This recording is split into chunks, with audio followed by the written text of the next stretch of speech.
seguinte, a gente vai ter uma aula explicativa, né? Essa aula, ela tem como objetivo repetir aquilo que foi escrito, mas agora a gente vai tentar tirar todas as dúvidas, mostrando imagens, dando exemplos e tentar fazer aqui, ou deixar para fazer em casa, se vocês já não fizeram, o logotipo de vocês. Tá? Então, primeira coisa que eu vou mostrar aqui para vocês é o seguinte. A gente tem aqui esse catatal aqui de logotipos da Shell, né? Que começa desde 1900 e vai até 99. Esse de 99 aqui é o atual, tá? Por isso que eu deixei só 99. Então, essa aqui é chamada evolução da marca. E aqui em cima, o da Dell, que a gente vai falar por último. Eu já fiz alguma coisa aqui, eu já adiantei aqui algumas coisas. Somente letra, né? E somente imagem, o primeiro, e depois a gente vai ter a evolução, e depois mistura imagem e letra. Uma das coisas que ficou em dúvida em relação ao uso da marca, do logotipo, né? No caso, vou falar marca aqui agora, depois a gente fala logotipo e logomarca. O uso da marca da empresa ficou em dúvida o seguinte: quando você chama ela de logomarca e quando a gente chama de logotipo, né? Um resumo assim, bem para todo mundo entender, é o seguinte: quando a gente fala tipo, a gente está falando de letra, né? O logo, tipo, né, seria a letra que representa a empresa, no caso ali a Dell. E quando a gente fala logomarca, seria uma imagem, então o desenho que representa a empresa. Só que tem um caso que aparece os dois, aqui no caso de 95, né, 71, né, desde 1948 já mostrava o nome e mostrava também a concha, né, no caso Shell é concha, né?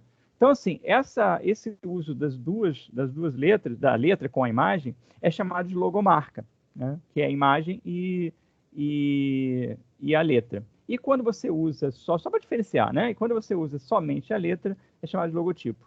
Tá? Então, assim, só para ter um início didático daquilo que a gente está falando. Só que existe também uma evolução, você vê aqui na evolução da marca Shell, que quando eles começaram, isso em 1900, aí eu falei naquela aula, né, eu escrevi naquela aula que eu espero que vocês tenham lido, que algumas coisas aconteciam diferentes em 1900. Por exemplo, não tinha internet, né, não tinha televisão, mal tinha fotografia. Né, fotografia era um item raro, né, só os ricos e exóticos podiam ter máquinas fotográficas, que era um monstro, uma coisa gigante, uma máquina fotográfica. Não é como a gente tem hoje no celular, uma câmerazinha que tira foto de resolução altíssima. Então, nessa época, até aqui, ó, 1930, essa parte tecnológica, aliás, até depois aqui, 1960 ainda você tem uma parte tecnológica não rudimentar, porque os computadores já começam a surgir aqui, os computadores militares. Mas você tem aqui uma era muito analógica, né? Tudo era muito na mão, tudo era muito mecânico, as coisas eram mecânicas, as coisas não eram digitais como a gente tem hoje. E aí, a partir da década de 70, né, a gente começa uma evolução dos computadores, né? Aqui surgem os grandes inventores, aqui já tem aquela galera aqui da Steve Jobs, né? O Bill Gates já estava aqui, garoto aqui ainda, mas já estava fazendo suas invenções aqui. E 95 e 99, aí a gente já conhece, já 94 mais ou menos, quando a gente tem já a internet no Brasil. A internet não, o e-mail, né? Professor, Primeira transmissão de e-mail em 94, 93. Fala, meu filho. Fala aí. Estou ouvindo. Quem falou? Foi o Brian ou o Samuel? Ele tava falando, mas do lado parou. Foi a Júlia. Pode falar, quem está falando aí? Ok? Então tá, vamos voltar aqui. Então, assim, a gente tem aquilo que a gente chama de contextualização. Lembra que eu falei isso? Só lembrando, né? Só um parênteses agora bem grande. A gente está falando de uma matéria, né? Um conteúdo bem adiantado, né? Um conteúdo acima, né? Do nível do 7º ano, tá? Então, assim, é legal vocês aprenderem isso, mas são coisas muito difíceis. Então, a gente está falando, assim, mais ou menos, só para ter uma ideia, porque a gente vai trabalhar a marca, a cor, né? Você pode ver que eles usam cores diferentes, cada um deles, a gente vai falar sobre isso. Então, assim, fica tranquilo, tá? É um conteúdo bem hardcore para vocês, Mas a ideia é essa mesmo, é uma experiência que a gente está fazendo, né, de trabalhar um conteúdo mais pesado aí nesse momento distante, né? A gente não está perto, então você tem que ter um trabalho a mais de pesquisa. Bem, então só lembrando aqui a questão da contextualização, caso, só estou falando, mas caso tenham alguma dúvida no caminho, você dá uma paradinha assim, tipo, fala um professor aí que eu paro para atender você. Professor, a Juliana disse que não vai poder ficar na aula, só isso. Não, tá tranquilo. Quanto à presença, não tem problema que depois eu vou postar isso aqui. Então vamos lá. Só falando um pouquinho de contextualização, o que é contextualizar, né? Quando a gente fala contextualizar, às vezes a gente fala, é uma palavra que se fala demais e muitas vezes não se entende, né? Então, seguindo aquela minha regra, né, que quem já acompanha meus trabalhos já sabe, a primeira coisa que você faz antes de pesquisar qualquer coisa é o quê? Você vai lá no dicionário e pesquisa. O que significa isso? E aí, a partir do conhecimento, do entendimento da palavra, aí sim você começa a pensar, quer dizer isso? Então, legal, então vamos trabalhar isso. Então, contextualizar é você voltar ao tempo, né, quando aquilo aconteceu. Por exemplo, em 1900 tinha a mesma coisa que 99, ou 2000, ou 2020? Claro que não. Então, isso é contextualizar. Quando você olha uma imagem, né, eu não sei se está aparecendo aqui o cursor do mouse, né, mas enfim, espero que sim. Quando você olha uma imagem aqui de 1900, essa imagem, deixa eu riscar aqui, né? Então, quando você... Ops, cadê você? Tá no... Peraí. Sim. Vou botar aqui. Essa imagem aqui, de 1900, essa imagem, ela tem a ver com o seu tempo, né? Então, assim, a gente não pode exigir dessa imagem aqui, desse cara que criou isso aqui, que ele tenha mesmo o desenvolvimento desse. Então, por isso a contextualização. E aí, quando você vê o que eu falei para vocês, o que passava nessa época, né, você sabe que nessa época aqui, mal se tinha automóveis na rua, né? Assim, o Henry Ford tinha criado o seu automóvel, né, no final do século XIX. Né? Então, assim, aqui a gente está em 1900, né, 1900, 1901, século XX, né? Final do século XIX, início do século XX, né? Para quem não sabe, começa o século em 1901. Então, assim, 1901 já era século XX e o automóvel tinha sido criado algumas décadas antes. Então, assim, para você ver como esse tempo era outro. Então, tudo era mais lento. As pessoas não entendiam se você fizesse um shell aqui, como esse aqui, uma marca como essa.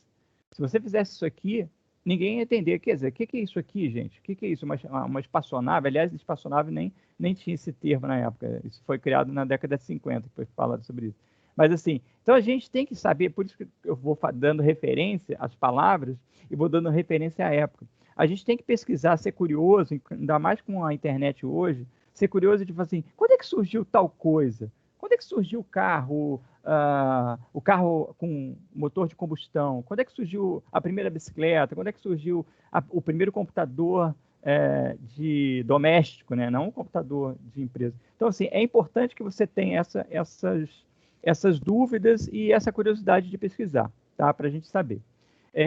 Então, assim, um en passant, né? Quer dizer, só uma passadinha rápida para vocês entenderem o que é essa palavra contexto, né? Contexto tem a ver com você ver uma coisa, relacionar aquilo à data que foi feita, tá? Você não pode julgar, falar para mim assim, poxa, professor, que desenho de 1900, desenho feio, eu faço melhor. Mas, cara, quem fez isso aí na época fez uma inovação, né? Então, assim, só para você ter essa noção, tá? Sim, só para passar adiante, queria saber se daqui todo mundo entendeu contextualização. Acho que já está entendido o que é contextualizar, né? Falam sim, hein? Sim. Beleza. Bem, agora uma outra coisa que é muito importante, depois a gente vai falar da Dell.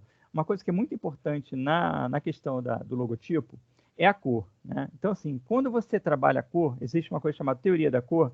A teoria da cor, ela é usada com muita profundidade, com muito conhecimento pelos marqueteiros, né? Os caras que fazem a propaganda. A propaganda, um dos canais da propaganda é o logotipo, mas a propaganda é muito mais do que isso. Você vai, por exemplo, numa marca conhecida de fast food, você já conhece a música do determinado hambúrguer, você já conhece a música da empresa, você canta, você olha aquela marca, você vai cantar aquela música. Algumas empresas fazem de propósito, colocam tipo um exaustor para o lado de fora. Então, quando você passa na calçada ou passa no shopping, você sente o cheiro e fala, esse cheiro é daquele hambúrguer tal, tal, tal, de tal, tal, tal. Você já sabe até do que ele é. Então, assim, tudo isso é marketing. Quer dizer, para que serve o marketing, né? Mercado, né? Marketing é mercado em inglês. Mas para que serve esse marketing, né? Ele serve para vender, né? Então, assim, tudo que a gente está falando aqui só tem uma intenção na vida, né? Aqui é vender, né? Então, o marqueteiro não tem outra intenção. Ele não faz por exemplo, a arte, você faz, quando faz um trabalho de arte, você tem a contemplação, você tem o prazer de fazer, você tem a pesquisa, a curiosidade. Mas o trabalho de propaganda, ele não está só preocupado com a questão da arte, ele está preocupado com a questão mercadológica. Por isso existem essas propagandas por trás de qualquer empresa. Quanto mais rica a empresa, você fala, caramba, para que a Coca-Cola faz propaganda? Você já se perguntou isso? Pô, os caras vendem bilhões por ano no mundo todo. Até na Arábia Saudita eles têm Coca-Cola. Para que eles fazem propaganda? Por isso, né? Porque por isso que eles continuam vendendo assim, porque eles nunca pararam de fazer propaganda. Então a propaganda é muito importante. A propaganda de forma geral, tá? Que eu estou falando. Então a gente está falando aqui de vários setores da propaganda. E aí para nossa área, né? Para aquilo que me cabe aqui falar, e é uma área mais, não que é mais simples, mas que dá para entender, é mais tangível, né? Parece que você percebe bem, porque existem algumas coisas do mercado que é difícil de entender, né? Só lembrando, está gravando, então se quiser depois ver isso de novo e tirar dúvidas, é só voltar lá a fita, entre aspas, ó, fita, tá vendo? A fita é uma referência da década de 90, fita cassete, hoje nem existe mais, nem DVD existe mais, né? Está tudo agora na nuvem. Mas vamos lá. Então, quem quiser depois voltar, é só ver lá no Teams e você vê de novo. Mas uma coisa que é bem tangível, é bem fácil de a gente entender aqui, é a questão da cor. Então, quando a gente trabalha vermelho e amarelo, o vermelho e amarelo na mente humana, ele funciona como um estímulo de consumo.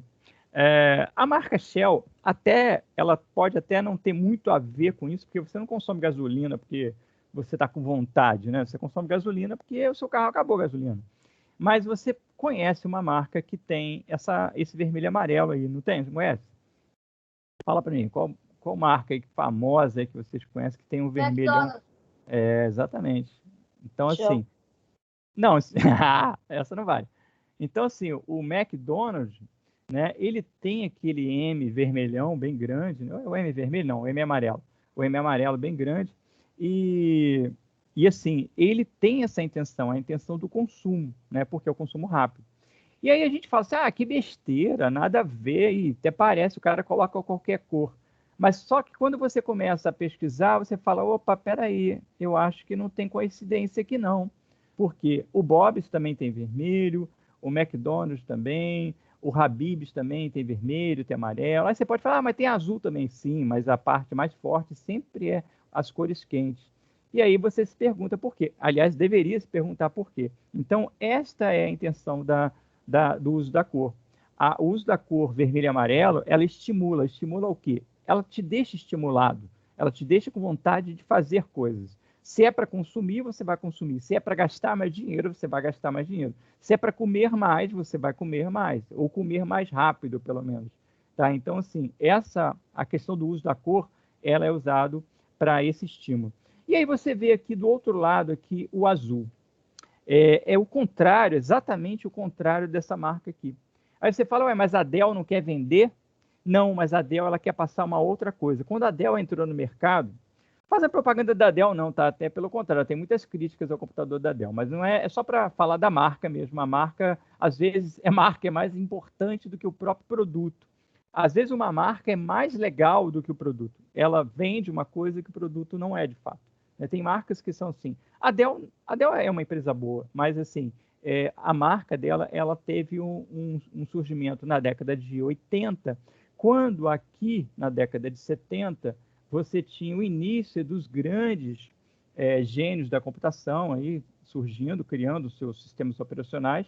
A Microsoft surge mais ou menos no final dessa época, início dos anos 80, e a Dell ela entra como um concorrente desses dois gigantes. A Apple, né, que depois criou o Macintosh, e os computadores, os desktops da Microsoft, que é com sistema Windows, que isso já é um pouquinho mais tarde, 95, mas a gente tem aqui uma briga entre duas empresas, e a Dell ela entra com a seguinte proposta: o azul é para passar a confiança da empresa. Então, o azul ele passa a confiança. Então, quando você vê uma marca que usa o azul como sua logomarca, o seu logotipo, as cores principais, você pode ter certeza que ela passa o quê? Tradição, né? Quer dizer, algo que você parece que existe para sempre, sempre existiu e sempre vai existir. Confiança, confiabilidade. Então, você tem isso nas empresas que usam o azul. O Facebook, o Twitter, embora não seja nada confiável, mas assim, a ideia que eles passam é essa, é de ter uma empresa, aqui você pode confiar, pode colocar a sua imagem aqui, com toda a sua vida dentro dessa plataforma que a gente toma conta, né? Então, assim, essa é a ideia das cores azul, tá? Então, assim, só uma noção bem geral para que você entenda do que está falando em relação à cor. Tá? E aí você tem, para separar em cores cores quentes, cores frias. As cores quentes, na verdade, que só tem cor primária, né? Azul, vermelho e amarelo. Mas as cores quentes aqui, ó, o vermelho e o amarelo, estímulo, né? Consumo rápido. Empresa jovem, né? Empresa forte, agressiva, entre aspas, né? Agressiva de venda, né? Não é agressivo que quer bater em ninguém, não. É o agressivo da venda, aquela empresa que vende rápido, vende muito. Empresa com logotipo azul, confiança, tradição, né? Você tem confiança na empresa, parece que aquela empresa vai existir para sempre, né? Ela te dá a segurança. Essa é a ideia. Empresa mais antiga, embora seja nova, mas ela parece uma empresa mais antiga. Enquanto as marcas vermelha e amarela parece que foi feita ontem. Nossa, parece que fez aqui hoje. Então, você que tem 14, 13, 15 anos vai adorar, como o cara de 60 anos vai gostar também. Então, assim, a empresa vermelha com cores quentes parece que foi feita, acabou de sair do forno, né? Usando essa brincadeira com a questão da temperatura, né? Então, parece que saiu do forno mesmo. A cor quente ali parece que saiu agora e todo jovem vai consumir, mas é de consumo rápido, né? Então, você consome sem pensar muito. E o azul é exatamente o contrário. Tradição, confiança, algo que está por muito tempo no mercado. Dúvidas aí? É uma matéria complicada, difícil, tenho consciência disso, mas é bom que vocês entendam. O quanto antes, melhor entender. Pode falar. Como é que estava? Qual é a imagem da Dell nova? Depois dessa de 1999, como é que ela está agora? Como é que é a marca agora? Como é que ela está? A Dell? Imagem. E a Shell, na verdade, a Shell. Tá. Como é que ela está? Então, a imagem dela. Eu peguei apenas essas imagens, que são 10 imagens, mas a Shell, ela não mudou muita coisa, não. Eu posso até pesquisar aqui para vocês.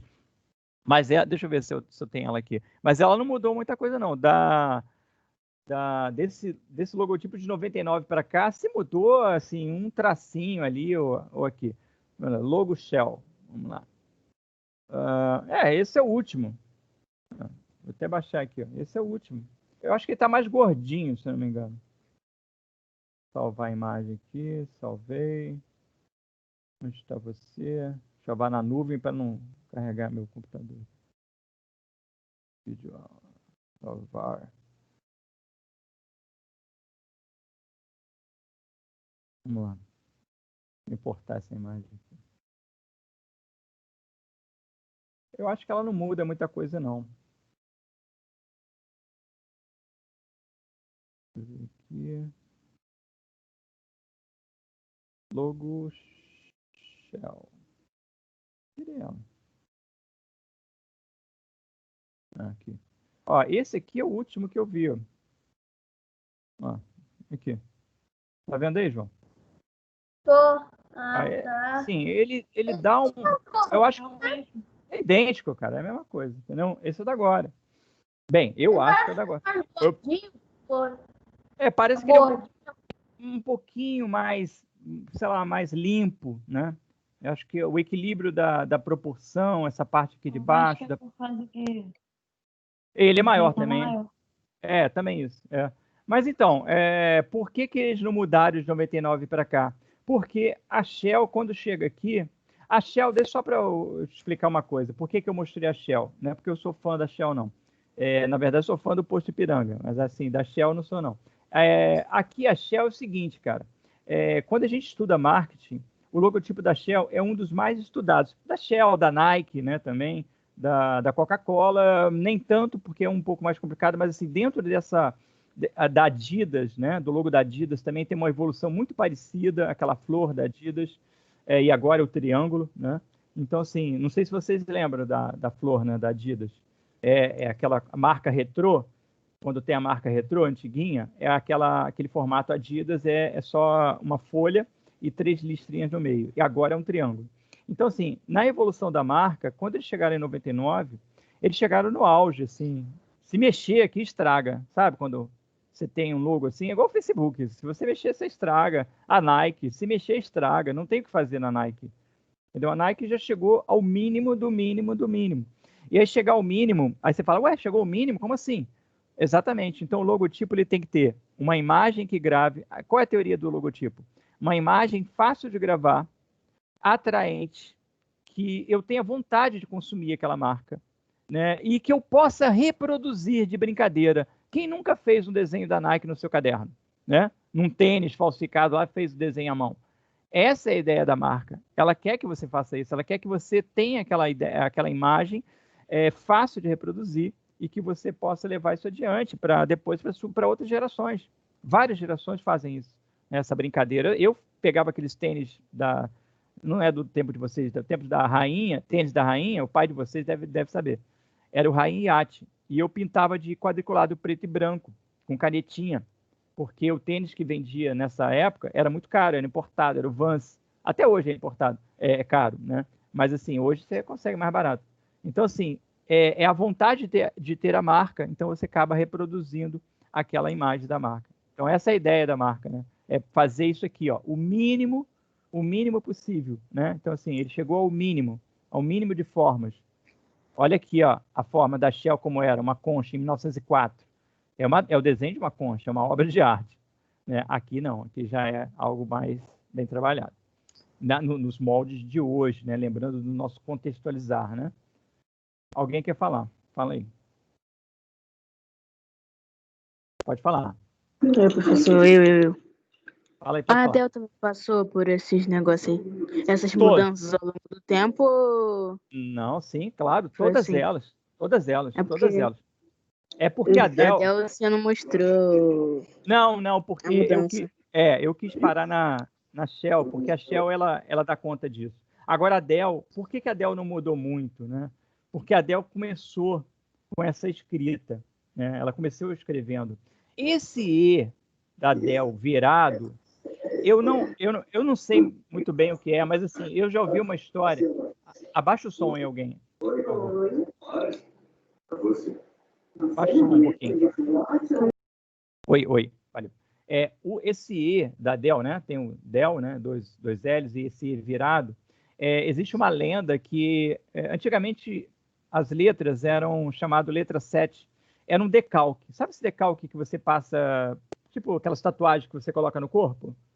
Alguém já viram, né? De chiclete, vem no chiclete, você coloca a tatuagem assim, e coloca no corpo, molha, né? E passa no corpo. Existia um adesivo profissional, né? Para profissionais que na época não existia computador que fazia isso, mas existia um adesivo que você decalcava, você passava o lápis em cima e essa letra saía no papel. Então, quando você queria construir um desenho mais bem elaborado, você usava essa famosa letra 7. Então, era uma letra perfeita. Então, eles pegaram essa letra 7, uma dessas letras, ou uma das letras, ficou torta, ela caiu, ela entortou. Né? Ela ficou sem querer torta no papel e acabou ficando assim. Isso é uma lenda, eu vou até confirmar depois de pesquisar se é isso mesmo. E aí acabou ficando o logotipo da Dell com essa letra tortinha, tá? Mas eu não sei se é também um encaixe de um chip, porque depois evoluiu isso também. É igual a maçã da Apple, né? Que é a mordida da maçã, foi um dos integrantes que se suicidou, e aí queriam fazer essa coisa da mordida, que ele morreu envenenado. A maçã como fruto né? O proibido, que foi envenenado, enfim, alguma coisa assim. Aí eu não sei também, são lendas, né? São lendas que se criam em torno da marca, que é legal também, porque é isso que faz vender a marca, né? A gente está falando aqui de duas marcas famosas, sem elas nem saberem disso. Então, essa é a ideia. Mas, com certeza, foi o Brian ou quem perguntou, Samuel, sobre a evolução da Dell? Fui eu. Ok. Então, assim, com certeza ela tem uma evolução, tá? Eu, quando comecei a ver, tinha umas marcas mais... Por exemplo, esse círculo que fica em volta do Dell, da letra, ele era mais grosso, ele encorpava mais a marca. Hoje ele está mais limpo, né? Você vê isso. Agora só aqui vamos dar só mais um passozinho, que é o tripé, né? E agora eu vou falar sobre por que essas marcas usaram em determinado momento letras, assim, uma das teorias, né? E depois elas tiraram a letra, né? Se tiver alguma dúvida, pode perguntar, senão eu vou passar adiante aqui só mais 10 minutinhos, tá, gente? Para não ficar tarde para ninguém, tá? Aí eu só vou esperar, depois aí quem quiser, eu vou entrar no celular aqui. Mas posso passar então adiante? Fala um sim aí. Pode. Calma, Sim, calma. sim, Valeu, João. sim, Volta. sim. Beleza. Então, olha só. Pode. Existe uma teoria seguinte. Quando você cria uma marca, por exemplo, eu vou criar uma marca hoje, né? Digamos aí que eu queira montar uma escola de desenho. Aí eu vou criar uma logomarca muito bem feita, a imagem, né? Com o cara desenhando em cima da mesa, lá, diante da mesa, não em cima não, diante da mesa, enfim, vou criar um estilo ali do cara desenhando. E embaixo eu vou escrever Escola de Arte Knit Pop, vamos lá, que é o meu nome artístico. Aí eu vou ficar representando isso por muito tempo, até que você identifique o desenho, a marca.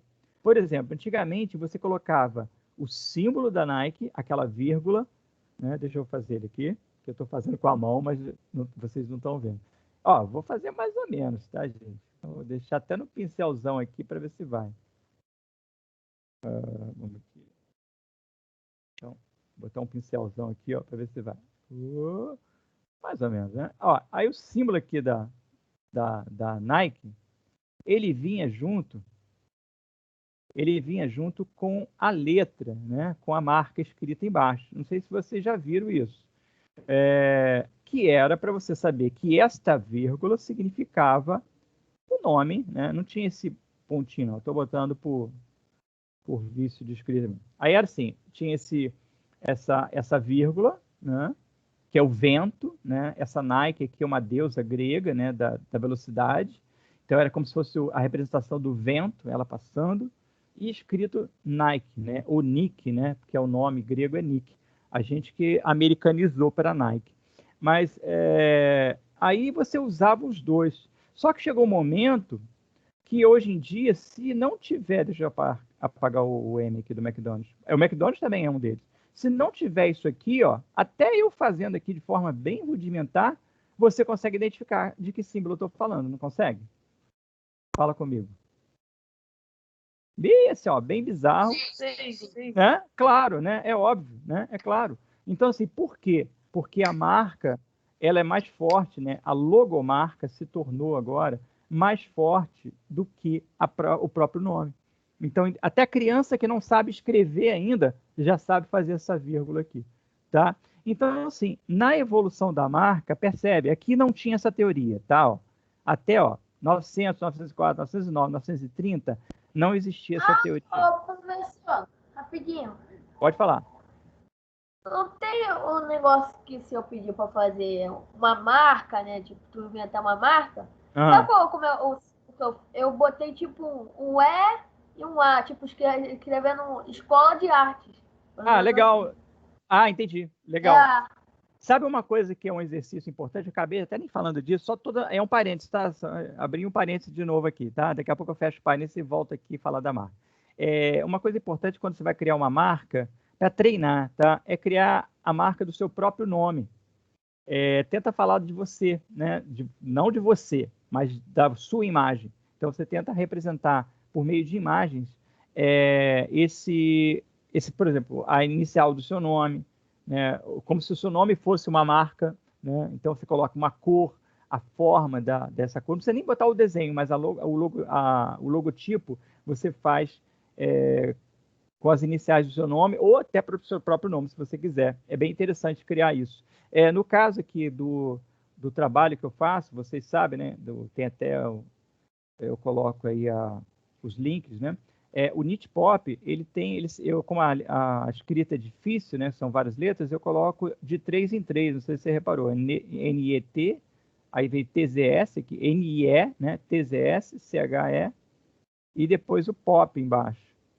Então, a marca do nome, né? E depois vem um selo aqui, como se fosse um selo de colar. Então, assim, a marca desse nome aqui foi criada nesse intuito. Quer dizer, na verdade, você cria uma marca, né? É a assinatura do trabalho, mas ela entra também com essa teoria da marca, tá? Então, quando você for criar o seu logotipo, você pode também, tá? Para você ficar pensando em empresa, né? Você pode também criar usando o seu próprio nome. Então, fechando parênteses agora, porque o João falou que tinha criado a Escola de Arte, então eu vou fechando parênteses, voltando aqui então. Aí, aqui até 1930, você não tem essa evolução, você não tem essa teoria. Por que não se tinha? Porque não tinha estudos sobre isso. No pós-guerra, a Segunda Guerra Mundial acaba em 45. 3 anos depois, no pós-guerra, a marca muda completamente. E aí ela começa a usar a letra. Aí começa a logotipo com logomarca. E vai e vem aqui. Aqui ele coloca o fundo vermelho para destacar mais, que foi uma péssima ideia aqui na década de 60, eu acho. E 70 para cá, eu acho que é a evolução da marca, né? Eu gostava da letra escrita aqui embaixo. E aí, como a marca já é tão conhecida, eu não preciso mais da letra. Se eu colocar isso aqui, você já sabe.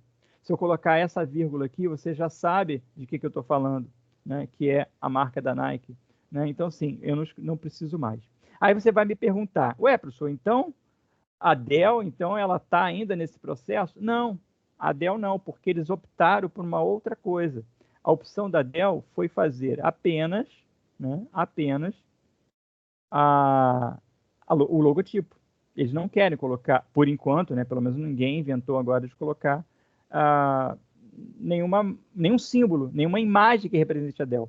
Quem representa a Dell é a própria letra da Dell. A Dell escrita representa a Dell, como o Facebook. O F, né, do Facebook, ou Facebook escrito, é a própria marca, não tem nenhum símbolo. E o F foi criado para fazer um aplicativo, só para caber no aplicativo, mais nada, né? Mas a marca mesmo do Facebook tudo é azul, escrito em branco, Facebook, né? Então, assim, não tem nenhuma imagem que represente, não precisa. Então, aqui foi uma opção. Funcionou bem essa opção, tá? Alguma dúvida até aqui? Acho que é só isso, assim, em relação a essas marcas, né? A evolução da marca é importante você dar uma olhada, né? Aquela que você tiver dúvida, até você perguntou eu vou ver depois e coloco para vocês até na próxima semana aí como matéria sobre a Dell, não como matéria, mas só como conteúdo, falando um pouquinho da Dell. Mas é importante você ver. Fala aí. O João disse da marca lá que ele fez. A marca tem que mandar em algum lugar, tipo nas postagens, no chat. Então, exatamente, fiquem bem à vontade, tá? Você pode pode mandar para o WhatsApp. Baixa só o somzinho para mim. Você pode botar no WhatsApp. Tá. A questão interfere. Obrigado. Você pode botar no WhatsApp, que tem o WhatsApp da escola. Você pode botar no Facebook para divulgar para a mamãe, para o papai, para todo mundo que você fez. Você pode colocar aqui. Gente, só lembrando, né, cara, a gente está passando por um período aí, apocalipse zumbi, então, assim, tudo agora é diferente, né? Então, a gente está se adaptando, contanto que mantenha essa mente funcionando. Eu queria que tivesse aqui 60 alunos participando, contanto que tenha essa mente funcionando, pensando nas coisas, isso é importante. Uma coisa que eu queria falar, que eu tinha esquecido, é o seguinte: sabendo que essa matéria é uma matéria bem avançada, é importante que você entenda que aquilo que for apreendido, né, que você conseguir ficar gravado, já é de muita importância para você, tá? o estudo das marcas é o futuro, cara. Assim, tem vários futuros, né, que a gente falou, né? A gente falou sobre gamers, a gente falou sobre design, né? Sobre várias coisas. Mas, assim, estudar marca, trabalhar com propaganda, com marketing, o mundo se move dessa forma, né? O mundo se move por meio de propaganda. Não é de contemplação, quem dera se fosse, mas não é assim. A gente tem um mercado que consome as coisas. Então, assim, precisa um profissional para trabalhar isso. E é um profissional muito bem sucedido quando você trabalha numa empresa boa. Então, assim, é importante que, por mais novos que vocês sejam, compreendam isso agora. Que é uma área que é do futuro já há muito tempo, desde a década de 60, isso aqui já é futuro. Só que, lógico, a coisa foi evoluindo. Hoje a gente tem computadores para fazer esses programas, né? Para fazer esses logotipos. E aí você fica cada vez mais sofisticado na sua criação. Você vê os logotipos também hoje em 3D, em formato 3D. Quem tem a Microsoft, você percebe a mudança dos ícones, né? Do próprio Explorer, que eu não uso, mas enfim, eles já são mais 3D, parece uma gota. O Office, né? Aquele que tem o pacote do Word, né? Ele também já é uma forma 3D. Então, assim, quando você tem um programa, agora os programas mais avançados, essa forma que eu estou mostrando para vocês aqui, das duas marcas aqui, da Dell e da Shell, são marcas 2D, né? Mas existem hoje já criação de marcas em 3D, né? Em logotipo já em 3D, criando, né, uma simulação do 3D da terceira dimensão, tá? Da profundidade. Então, assim, como exercício, eu vou pedir para que vocês façam a marca de vocês ou criar um logotipo, né, para o próprio nome. O logotipo, só lembrando, lembra da Dell. Do próprio nome. Se quiser criar uma marca, tá, uma logomarca, também pode. Tá? Você representado por um guerreiro, por uma espada, por um capacete, enfim, você que sabe. Mas, assim, só o logotipo já basta. Né? Lembrando, o logotipo, escrita, aquilo que é a marca escrita, e logomarca, a marca desenhada, e às vezes tem os dois, imagem e letra. E aí, quem já fez, o que eu vou fazer? Eu vou dar um encerramento oficial aqui, e vou abrir no celular, ou posso ficar aqui também, não tem, sei lá, acho que tá por aqui, para tentar ver a imagem de vocês, tá bom? Tá. Beleza, então é só, gente, só encerrando, eu estou com 1 hora de transmissão, mas na verdade eu estou gravando há menos tempo, tá? Então, só encerrando aqui, o encerramento oficial, e a gente continua aqui no bate-papo. Pare.